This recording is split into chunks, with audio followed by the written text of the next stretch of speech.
పేరుకి ఎంఎస్ఎంఈ, నేతి బీరకాయల్లో నెయ్యి ఉండదు. అలాగా ఎంఎస్ఎంఈ డిపార్ట్మెంట్ మార్చవలసిన అవసరం ఉంది. అయితే కొన్ని సంస్కరణలు జరగాలి. అధికారాలన్నీ కూడా ఈ సిస్టమ్ మారితే తప్ప ఏదైతే గౌరవ ముఖ్యమంత్రి గారు ఆశిస్తున్నారో ఇది మారకపోతే విఘాతం ఏర్పడుతుందన్నది నా వ్యక్తిగత అభిప్రాయం. ఎంఎస్ఎంఈ చైర్మన్ గా బాధ్యతలు తీసుకుని సుమారుగా 1 సంవత్సరం కావస్తుంది. అయితే దాని మీద ఎంఎస్ఎంఈ యొక్క తీర్పులు కానీ ఆ పాలసీ విధానాలు కానీ ఎలా ఉన్నాయి? చైర్మన్ గా మీ మాటలో ఎంఎస్ఎంఈ పాలసీ చాలా అద్భుతమైన పాలసీ గౌరవ ముఖ్యమంత్రి గారు నారా చంద్రబాబు నాయుడు గారు తీసుకురావడం జరిగింది, నో డౌట్.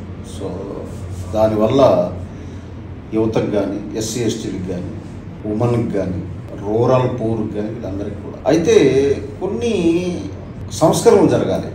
ఇండస్ట్రీస్ డిపార్ట్మెంట్లో సంస్కరణలు జరగాలి. తమిళనాడు మోడల్లో ఎంఎస్ఎంఈ డిపార్ట్మెంట్ మార్చవలసిన అవసరం ఉంది.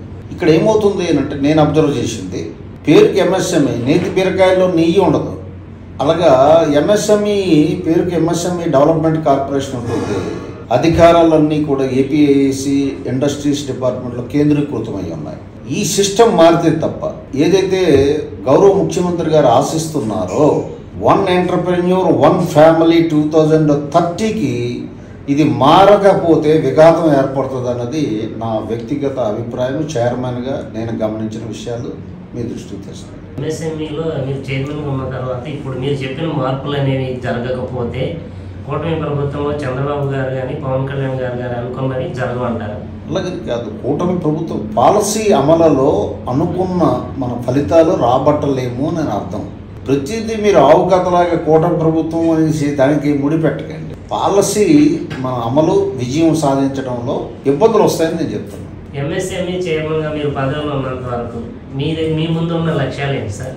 నా ముందు లక్ష్యాలు నేను యువతకి ఎడ్యుకేట్ చేస్తున్నాను, వర్క్షాపులు కండక్ట్ చేస్తున్నాను, బ్యాంకర్స్తో మాట్లాడుతున్నాను. చాలామంది ఎస్సీ ఎస్టీ పీపుల్కి ఇండస్ట్రీస్ పెట్టే వాళ్ళకి డిపిఆర్లు తయారు చేయడంలో సహకరిస్తున్నాను. ఎందుకంటే బయట బ్రోకర్ల వ్యవస్థ ఉంది, ఆ బారిన పడేటట్టయితే వాళ్ళు ఇబ్బందులు గురవుతారని చెప్పేసి. ఒక సోషల్ యాక్టివిస్ట్గా నేను అనేక సంవత్సరాల నుంచి చేసిన వ్యక్తిగా ఎంఎస్ఎంఈ పాలసీని ఉపయోగించుకొని వాళ్ళ జీవితాలు కానీ ఆర్థికమైనటువంటి స్వావలంబనత కోసం నా ఎంత కృషి నేను చేస్తున్నాను ఒక నిజమైన అంబేద్కర్ వాదిగా.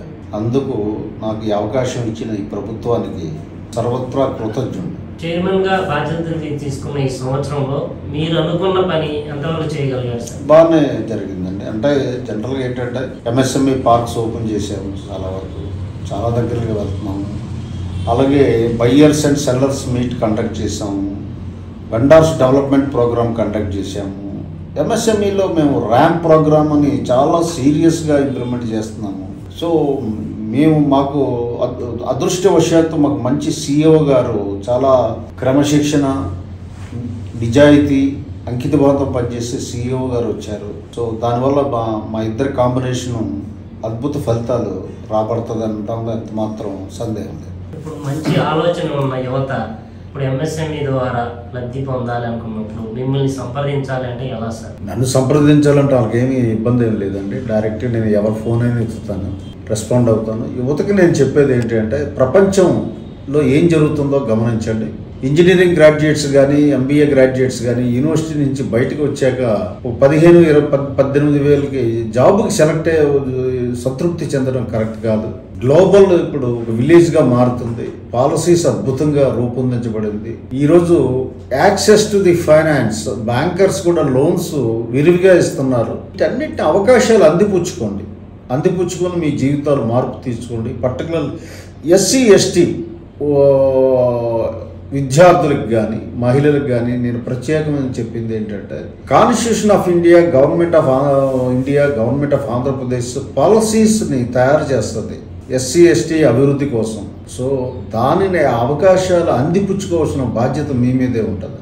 కాబట్టి అది అందిపుచ్చుకొని మేము కూడా ఈ ఆర్థిక స్రవంతిలో, ఈ ఆర్థిక అభివృద్ధిలో సింహభాగం ఆక్యుపై చేస్తున్నాం అని ప్రూవ్ చేయవలసినటువంటి బాధ్యత ఎస్సీ ఎస్టీ విద్యార్థుల మీద ఉంటుంది. కేవలం ఉద్యోగాలే కాదు, ఎంటర్ప్రెన్యూర్గా మారాలి. అనేక మంది దళిత మిలియనీర్స్ ఉన్నారు, వాళ్ళని స్ఫూర్తిగా తీసుకొని మీరు ముందుకెళ్ళాలని మీ ద్వారా వాళ్ళందరికీ నేను రిక్వెస్ట్ చేస్తున్నాను. పవన్ కళ్యాణ్ గారు 10 మంది యువకుల్ని కలిసి ఒక టీమ్గా ఏర్పడిసి 10 లక్షలు ఇచ్చి వాళ్ళని ప్రోత్సహిస్తామన్నారు కదా, ఆ వైపు ఏమైనా చర్యలు మొదలు పెట్టారండి?